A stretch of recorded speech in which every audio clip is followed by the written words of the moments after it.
Anong magandang gawin kapag bigo ka at walang bunga ang pagod mo? Halos tayo nararanasan natin yan. Minsan nagtatrabaho pa na nagtatrabaho, parang hindi umaasenso ang buhay. May napanood po ako, nagla-live selling siya ng damit, bata lang, dalaga. Umiiyak. Bakit? Kasi 3 lang yung nanonood doon po sa live niya.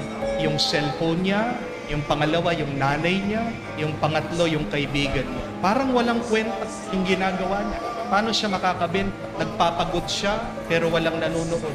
Di po ba nakaka-frustrate, nakaka-depress, nakakalungkot yung gano'n? Meron din iba, sinusubukan naman maghanap ng trabaho, hindi makahanap-hanap ng trabaho. Pinapangarap na umasenso, umangat ang kabuhayan, nag-a-apply para makapag-abroad. Bakit palaging deny yung kanilang petition? Gusto mong makatapos, nag-aaral ka naman ng mabuti, pero bakit hindi mo maintindi yung iyong pinag-aaralan? Gusto mong gumaling, nagpapagamot ka naman, umiinom ka naman ng gamot, nananalangin ka, pero parang kahit anong gawin mo, lalong lumalala ang iyong pakiramdam. Hindi gumiginhawa ang iyong karanasan. Isa sa mga pinakamahirap na karanasan natin ay yung nagpapagod tayo pero walang asenso. Ginagawa natin ang lahat pero walang produkto, walang bunga. Anong magandang gawin? Kasi narinig din po natin sa Ebanghelyo ito. Kahit itong sila San Pedro, buong gabi daw silang nangingisda. Binigay nila lahat na makakaya nila pero umuwi sila walang dala. Umuwi sila, walang nakuha. They went home empty-handed. Anong kailangan gawin pag nararanasan natin ang ganito? Pagod na pagod ka, walang bunga. 2 bagay lang po ang gusto kong matandaan. The first one is, keep on believing. Have faith in the Lord. Minsan, imbis na pananampalataya, ano ang tumatakbo sa ating mga isip? Ano ang ating sinasabi sa ating sarili? Puro reklamo, puro tanong sa Diyos. Why, Lord? Bakit po, Panginoon? Bakit ganyan ka? But my dear friends, instead of complaining, instead of asking the Lord why, replace that with faith. Replace that with trust. Basahin niyo po ang Biblia. Kalahati po ng laman ng Biblia tungkol sa sakit at paghihirap. Alam niyo po ba kung tungkol saan naman yung kalahati pa ng Biblia? Tungkol naman sa kung paano tayo tutulungan ng Diyos sa gitna ng ating mga sakit at paghihirap. Half of the content of the Bible is about pain and suffering. That is the bad news. But the good news is, if you read it through, pagpatuloy mo ang pagbabasa ng Biblia, makakakuha ka ng mabuting balita. Ano yun? Hindi mananatili ang sakit at pagdurusa sa buhay mo. Ang ending, ang katapusan ng kwento, maganda. Ano yun? Kaligtasan, tulong ng Diyos. Sa gitna ng kadiliman, tinutulungan tayo ng Diyos. Ang mga nahihirapan, silang inaangat at tinataas ng Diyos. Puno ng hirap at pagdurusa ang buhay. Oo, pabigat yan, binababa ka. Pero huwag kang titigil, huwag kang susuko dahil hindi pa tapos ang kwento. The other part of the story is how will God lift you up? But God cannot lift you up if you do not believe in the Lord. Amen. Paano ka tutulungan ng Diyos kung hindi ka naniniwala sa Diyos? Paano ka iaangat ng Diyos kung sinuko mo na? Di po ba? Oo, sumuko ka, pero isuko mo sa Diyos. Amen. Keep on believing. Keep on trusting. At yan ang ginawa ni San Pedro. Naniwala siya. Wala naman mawawala sa kanya. At wala din mawawala sa atin kung tayo ay magtitiwala sa Diyos. Amen? Pangalawa, keep on struggling. Keep on working. Pagpatuloy mo ang pagpapagod mo, pagpatuloy mo ang ginagawa mo. Sinabi ni Jesus, diyan sa iyong lambat, itapon mo ulit. Pagpatuloy mo, sige. Sino ang tunay na bigo? Who is the real failure? Ang tunay na bigo ay yung tumitigil. Tandaan mo. Kung pagod ka, magpahinga ka. Pero huwag kang titigil. Pagpatuloy. Because remember this, effort comes before excellence. Amen?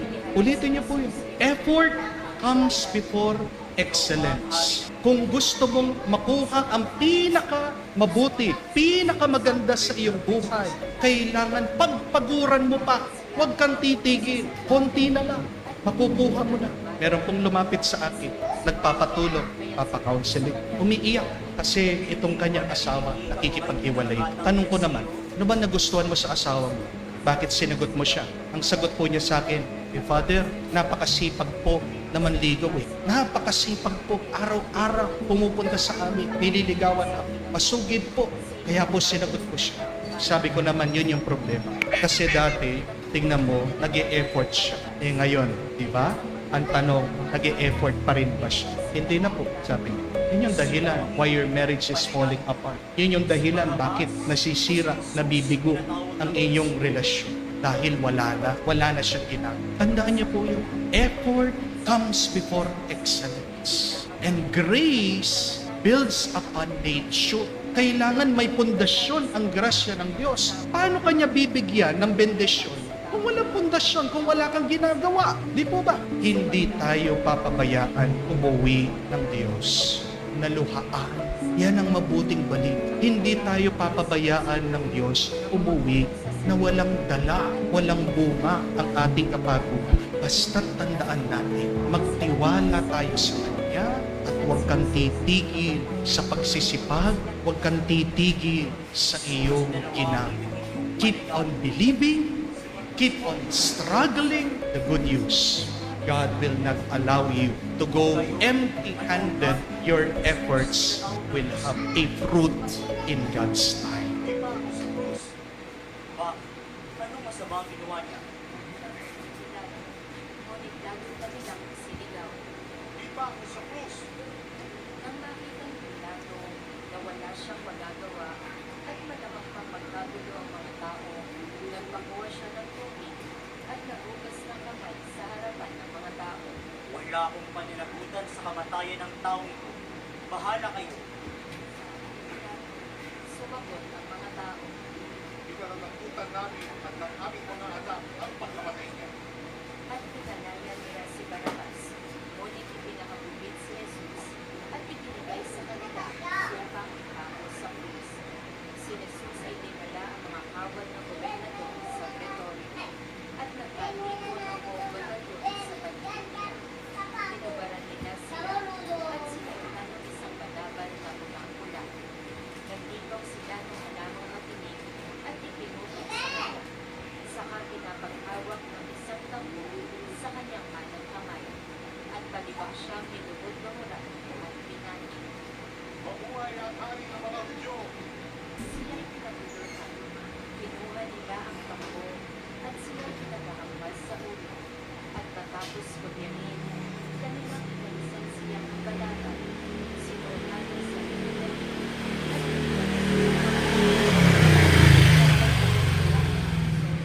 kanilang nakita ang isang lalaki.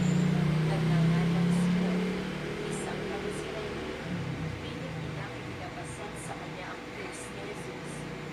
Pagdating sa lugar na tinatawag na Golgotha, na nangangahulog ang poong ng puno, binigyan nila si Jesus ng alak na hinaluan ng aplo, ngunit ang kahit na niya ay hindi ininom. Nang maipawag niya siya sa krus, pinagalihan-ian nila ang kanyang mga damit matapos magsabalaran. At naupo sila upang siya'y bantayan. Nakasulat sa kanyang kulungan ang saklay laban sa kanya. Ito'y si Jesus, ang hari ng mga Hudyo. Dalawang tulisan ang kasabay niyang ipinako sa krus, isa sa kanan at isa sa kaliwa. Nilibak siya ng mga nagdaraan at tatango-tango pang sila. Di ba ikaw ang tiniba ng templo at muli magtatayo dito sa loob ng tatlong araw? Ligtas mo ngayon ang sarili. Ikaw na ang anak ng Diyos. Bumaba ka sa krus. Inudyari siya ng mga punong saserdote, ng mga eskriba, at ng matatanda ng bayan. Sabi nila, Ligtas sa iba, ngunit ang sarili di ba iligtas? Di ba siya ang hari ng Israel? Bumabalan siya ngayon sa krus, maniniwala kami sa kanya. Nananalig siya sa Diyos at sinasabi niya na siya ang anak ng Diyos. Iligtas siya ng Diyos kung talagang iniibig siya. at pinalibusta rin siya ng mga tulisang ipinakong kasabay niya. Mula sa tanghaling tapat hanggang sa ikatlo ng hapon ay nagiging sa buong lupain. Nang mag-iikatlo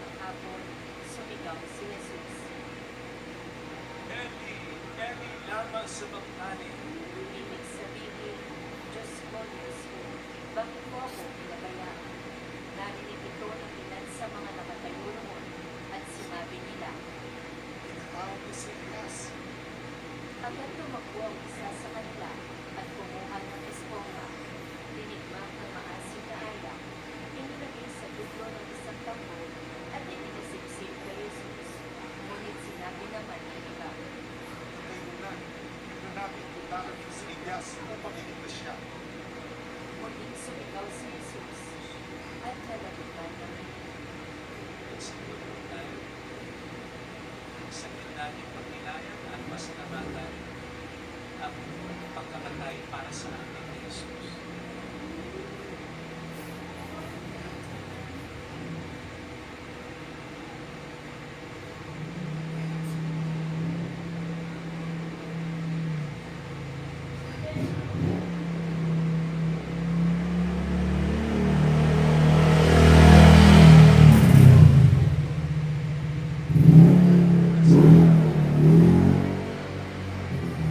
biglang nabulit sa gitna ang habil ng templo mula sa itaas hanggang sa ibaba. Nayanig ang lupa, Itayo! Tingnan mo, oh. Ano yan? Sapatos maganda. Tabi mo ha, baka mawala.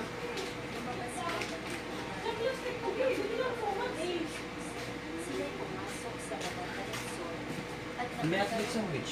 Naku, ano.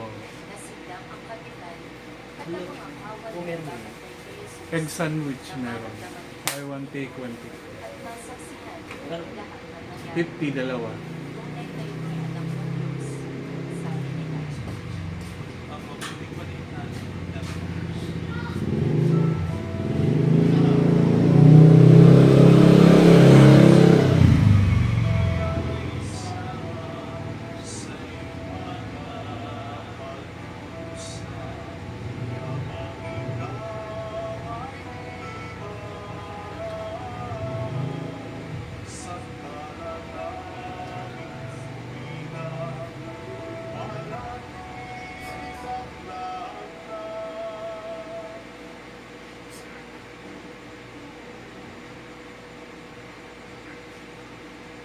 shout out sa mga kapatid ni OFW at kulaklas na ito ay naging naming mabubuhay sa inyo.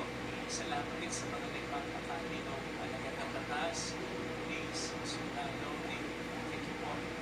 Welcome sa Lady of Nazareth Pasay Parish kung saan ayos na pumiyak at samahan tayo ng bahatay na sa pag-iyak sa kasal ito maging maayos sa lahat. See, may mga detalye sa Biblia na kung minsan ay hindi natin napapansin.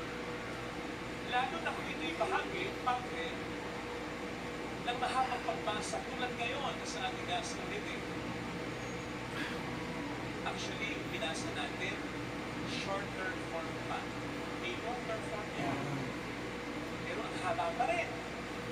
Kaya nga dapat may participation. Kasi ako lang ang babasa ng lahat ng ito. Mahala naman kayo!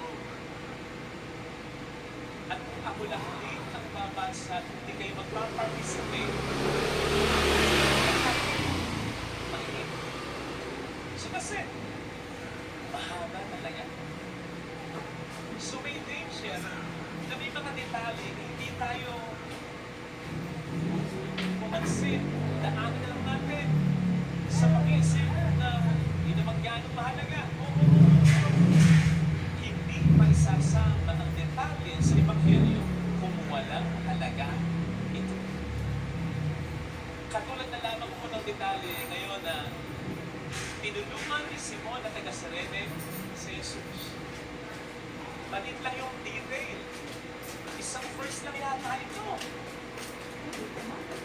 Pero mahalaga ito. Kasi ang isa sa pinakaunang sinasabi nito, nabangon talaga si Kristo. Tulad mo, tulad ko. Kasi siya'y naging totoong tao, pero wait, ibang klaseng pagod. Ito, una, ikaw ba naman yung ilang oras ka in-interrogate ng kung sino-sino, pagpasapasahan ka, hindi ka mapagod. Ikaw kaya yung hampasin ng ganito, na kapag hinampas mo yung balat, kumakapit, kaya pag-angat, may kasama rin balat, may kasama pang langat. Ikaw kaya yung